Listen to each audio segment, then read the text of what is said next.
जय हिंद दोस्तों, जय हिंद बच्चों। आइए हम देखेंगे आज इकोनॉमिक्स क्लास 11th क्लास का जो इकोनॉमिक्स है उसको दो भागों में बांटा गया है। पहला है भारतीय अर्थव्यवस्था का विकास और दूसरा है अर्थशास्त्र में सांख्यिकी। हमें इस दोनों किताब को पढ़ना है 11 में। हम पहले पढ़ेंगे भारतीय अर्थव्यवस्था का विकास, फिर उसके बाद देखेंगे अर्थशास्त्र में सांख्यिकी। तो भारतीय अर्थव्यवस्था का विकास नाम से पता चल रहा है कि भारतीय अर्थव्यवस्था का किस तरह से विकास हुआ है। स्वतंत्रता से पहले भारत का कैसा विकास किस तरह से था और स्वतंत्रता के बाद हमारा देश का विकास किस तरह से आगे बढ़ा। यानी कि इसमें कुल मिला के देखेंगे कि भारत की अर्थव्यवस्था अभी कैसी है, पहले कैसी थी। इसमें एक है अर्थशास्त्र में सांख्यिकी। इसमें हमको सिर्फ और सिर्फ सांख्यिकी के बारे में देखना है। जो नेक्स्ट बुक में है वो हम आगे देखेंगे। पहले इसका जो फर्स्ट चैप्टर है स्वतंत्रता की पूर्व संध्या पर भारतीय अर्थव्यवस्था, नाम से ये चैप्टर का पता चल रहा है कि उस समय का एक अर्थव्यवस्था के बारे में बोल रहा है जिस वक्त भारत आज़ाद होने ही वाला था। तो इसमें आज हम देखेंगे कि किस तरह से भारत आज़ादी के बाद और आज़ादी के समय उसकी अर्थव्यवस्था कैसी थी। इस पूरे बुक में हमको इसी पर अध्ययन करना है कि भारत का अर्थव्यवस्था किस प्रकार बना है और किस प्रकार पहले था। तो इसमें चलिए पहला टॉपिक हम देखते हैं कि भारत में ब्रिटिश औपनिवेशिक शासन का मुख्य उद्देश्य क्या था। तो भारत में जो ब्रिटिश का मुख्य उद्देश्य रहा था वो पहला उद्देश्य ये था कि वो भारत से जितनी भी संसाधन हो सके यहाँ से वो ले जाए इंग्लैंड और इंग्लैंड का विकास करे। और इसका और उद्देश्य ये था कि यहाँ से जितने भी कच्चा माल है उसको ले जाकर के इंग्लैंड में उपयोग कर अपना व्यापार को वो बढ़ाए। उसके बाद इसके साथ हम देखते हैं कि किस तरह से इसमें लिखे हैं वो भी देख लीजिए कि भारतीय संसाधनों का केवल शोषण मात्र उसका उद्देश्य था। यानी कि भारत को हर तरह से उसको क्या करना था, लूटना था। उसके बाद है भारतीय अर्थव्यवस्था का लयबद्ध तरीके से शोषण किया गया। यानी अंग्रेजों ने जो था वो एक बार में नहीं, लगातार धीरे धीरे धीरे 200 सालों तक भारत को लूटा। उसके बाद देखिए इसमें लिखे ब्रिटिश औपनिवेशिक शासन का उद्देश्य मूल देश के आर्थिक हितों का संरक्षण करना था। यानी कि उसका कहने का मतलब है कि ब्रिटिश औपनिवेशिक का जो उद्देश्य था वो भारत से जितने भी कच्चे माल को ले जाए और अपने देश का आर्थिक संरक्षण, यानी कि अपने देश का जो आर्थिक व्यवस्था उसको बनाए रखना था। भारत का अर्थव्यवस्था कहीं जाए उससे उसको कोई मतलब नहीं था। आइए इसमें देखते हैं आगे पॉइंट में। भारत के कच्चे माल का उपयोग अपने मूल देश में निर्यात करना, उसका और एक उद्देश्य था कि भारत का जितने भी कच्चा माल है उसे अपने देशों में निर्यात किया। इसमें हम देखते हैं कि निर्यात का मतलब यहाँ से सामान वो अपने देश में भेज दिया। इसमें हम देखते हैं औपनिवेशिक का मतलब क्या होता है। तो औपनिवेशिक का मतलब होता है कि जो देश दूसरे के यहाँ जा करके उस पर अगर शासन करने लगे तो उसका मतलब होता है औपनिवेशिक शासन। और हमारे ऊपर जो शासन किए थे वो ब्रिटिश थे, तो इसलिए हम यहाँ लिखे भारत में ब्रिटिश औपनिवेशिक शासन का मुख्य उद्देश्य। हमको उम्मीद है कि ये टॉपिक आपको समझ में आया होगा। आगे बढ़ते हैं। आइए हम आगे नेक्स्ट टॉपिक देखते हैं भारतीय अर्थव्यवस्था का औपनिवेशिक शोषण। इससे पहले वाले टॉपिक में हम देखें कि उसका उद्देश्य क्या था। तो उसका उद्देश्य हमको पता चला कि उसका क्या उद्देश्य था कि वो उस हर हालत में क्या चाहता था कि भारत के जितने भी संसाधन हैं उनको लूटना या तो फिर यहाँ से उसको इंग्लैंड ले जाना।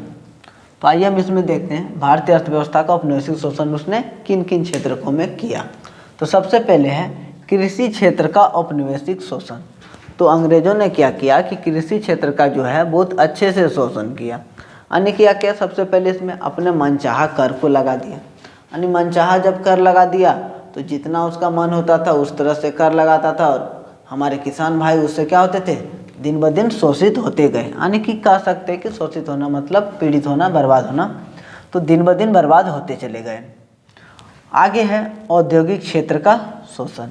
औद्योगिक क्षेत्र का शोषण कैसे किया, तो हमारे जितने भी किसान लोग थे वो निर्भर करते थे हस्तशिल्प कार्य पर। तो अंग्रेज ने क्या किया, इसको नष्ट करने के लिए मशीन को ला करके इन्वेस्ट हमारे भारत में लाया गया है। उसे कह सकते हैं कि उसने इन्वेस्ट किया उस पर। और भारत में जब मशीन लाया गया तो मशीनों से काम आसान हो जाता है, जिस कारण से लोग हस्तशिल्प कार्य का काम छोड़ने लगा। तो हस्तशिल्प कार्य जब छोड़ने लगे लोग, तो उससे लोग दिन ब दिन बेरोजगार होने लगे और हमारा औद्योगिक भी दिन ब दिन बर्बाद होने लगी। और इस तरह से हमारा औद्योगिक क्षेत्र भी क्या हुआ, बर्बाद हुआ, या तो फिर उसने अच्छी तरह से इसका शोषण किया। आगे देखते हैं हम नेक्स्ट पॉइंट में, अंतर्राष्ट्रीय व्यापार का शोषण। उन्होंने अंतर्राष्ट्रीय व्यापार को भी नहीं छोड़ा। उन लोगों ने अपने लिए क्या किया, मुक्त व्यापार नीति ले आया। तो मुक्त व्यापार नीति क्या होता है, तो मुक्त व्यापार नीति वैसा नीति होता है जिसमें हम एक दूसरे देश से बिना रोक टोक का व्यापार करते हैं।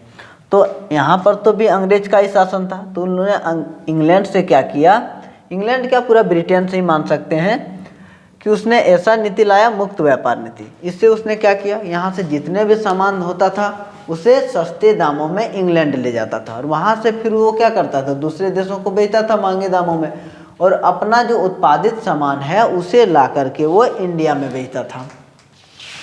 तो इस तरह से उन्होंने हमारा अंतर्राष्ट्रीय व्यापार को भी शोषित किया और दूसरे देश यहाँ पर हमारे यहाँ व्यापार नहीं कर सकते थे, उसके लिए इसने प्रतिबंधित कर दिया था।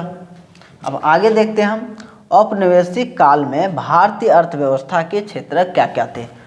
नेक्स्ट टॉपिक देखते हैं हम, औपनिवेशिक काल भारतीय अर्थव्यवस्था के क्षेत्र। यानी कहने का मतलब है औपनिवेशिक काल में जो है भारतीय अर्थव्यवस्था के क्या क्या क्षेत्र थे। तो पहला क्षेत्र जो है वो कृषि था। कृषि का मतलब हो गया कि किसान जो हमारे फसल उपज करते हैं उससे। तो हमारे भारतीय अर्थव्यवस्था में उस समय 85% लोग कृषि पर आश्रित थे, यानी कि जो लोग गांव में रहते थे, उस समय उतना शहर था नहीं, तो 85% लोग कहाँ रहते थे, वो गांव में रहते थे। तो वो किस पर आश्रित थे, तो कृषि पर, यानी कि बहुत बड़ा भारत का एक अर्थव्यवस्था जो कृषि पर आश्रित था। दूसरा है औद्योगिक क्षेत्र। उस समय बहुत ज़्यादा औद्योगिक यानी मशीनें, फैक्ट्री उतना ज़्यादा तो नहीं था, अंग्रेज उस समय मशीन ला ही रहे थे। तो हमारा जो औद्योगिक क्षेत्र था, बिजनेस का जो क्षेत्र था, वो हस्तशिल्प कार्य था और उस समय हमारा ये बहुत बड़ा औद्योगिक का क्षेत्र भी माना जाता था। नेक्स्ट है विदेशी व्यापार। विदेशी व्यापार क्या होता है, जब कोई दो देश आपस में व्यापार करते हैं तो उसे हम विदेशी व्यापार कहते हैं। कहने का मतलब अगर हम किसी दूसरे देश से व्यापार करते हैं, जैसे भी मान लेते हैं कि चाइना से व्यापार करते हैं, अमेरिका से व्यापार करते हैं, रूस से व्यापार करते हैं, तो इन सब चीज़ों को क्या कहेंगे, विदेशी व्यापार कहेंगे। अगर हम अपने ही राज्य में एक राज्य से दूसरे राज्य भेजते हैं तो उसे विदेशी व्यापार नहीं कहेंगे। आइए आगे देखते हैं कृषि क्षेत्र की गतिहीनता का मुख्य कारण क्या था। तो इसका जो मुख्य कारण था, पहला कारण था औपनिवेशिक शासन द्वारा मनचाहा कर लगाना। कर का मतलब टैक्स होता है कि औपनिवेशिक शासन जो थे वो अपने मर्जी से जितना चाहा उतना टैक्स लगाया और अंग्रेजों ने भारतीय किसानों को अच्छी तरह से बर्बाद किया।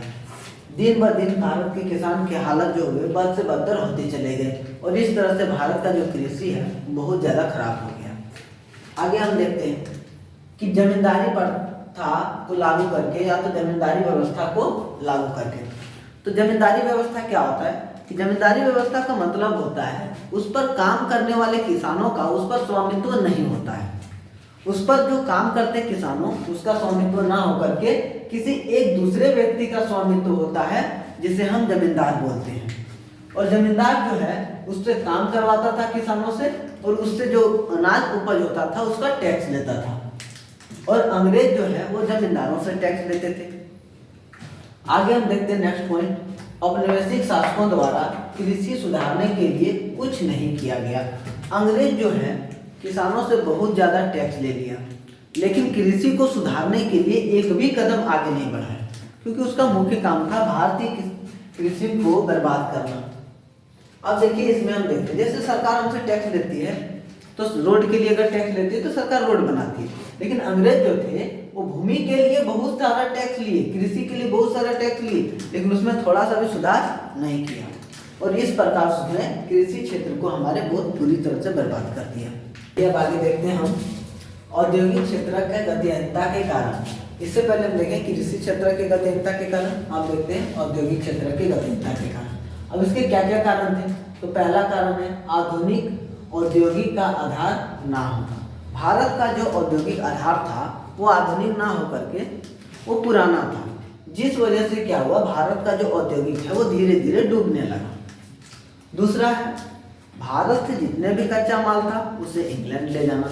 अब भारत में कोई चीज़ उत्पादन हो ही नहीं रहा था, जिस वजह से भारत का जो औद्योगिक है वो दिन ब दिन बदतर होने लगा। अब इंग्लैंड से ही सारा माल ले आता था वो लोग उत्पादन करके, जिस वजह से भारत एक बाजार के रूप में उभरा और उस वजह से क्या हुआ, भारत का जो औद्योगिक है वो बर्बाद हो गया। देखिए नेक्स्ट में लिखे हम, अपने उत्पादों के लिए भारत को एक बाजार के रूप में बनाना। अंग्रेजों ने क्या किया, जितने भी अपने कच्चे माल यहाँ से लेकर के जाते थे भारत से, अंग्रेज वहाँ पर बनाते थे और उसको यहाँ पर भारत में ला करके बेचते थे, यानी कि भारत को एक बाजार बना दिया। और उसने क्या किया, आगे चल के फिर भारत की जितने भी शिल्प कला को था वो मशीन की वजह से धीरे धीरे खत्म होने लगा। जितने मशीन थे उस पर अंग्रेजों का अधिकार था, जिस वजह से क्या हुआ, भारत में बेरोजगारी फैलना शुरू हो गया और ऐसे समय आने लगा जिससे भारत में बहुत सारा बेरोजगारी फैल गया। और इस वजह से क्या हुआ कि भारत का जो औद्योगिक क्षेत्र है पूरी तरह से बर्बाद होने की कगार पर आ गया। एक तरह से कह सकते हैं कि बर्बाद ही हो गया था। चलिए आगे आप देखते हैं हम विदेशी व्यापार के पतन के क्या कारण थे, यानी कि जो हमारा विदेशी व्यापार था, दूसरे देशों से जो व्यापार होना था वो किस प्रकार हमारा पतन हुआ, यानी वो किस प्रकार धीरे धीरे डूब गया।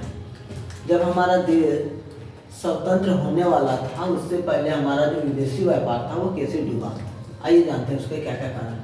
तो पहला है औपनिवेशिक शासक द्वारा व्यापार और शुल्क की प्रतिबंधकारी नीति। इसका कहने का मतलब है, इससे पहले मैं आपको बताया था थोड़ी देर पहले कि अंग्रेजों ने क्या किया था, मुक्त नीति लाया था।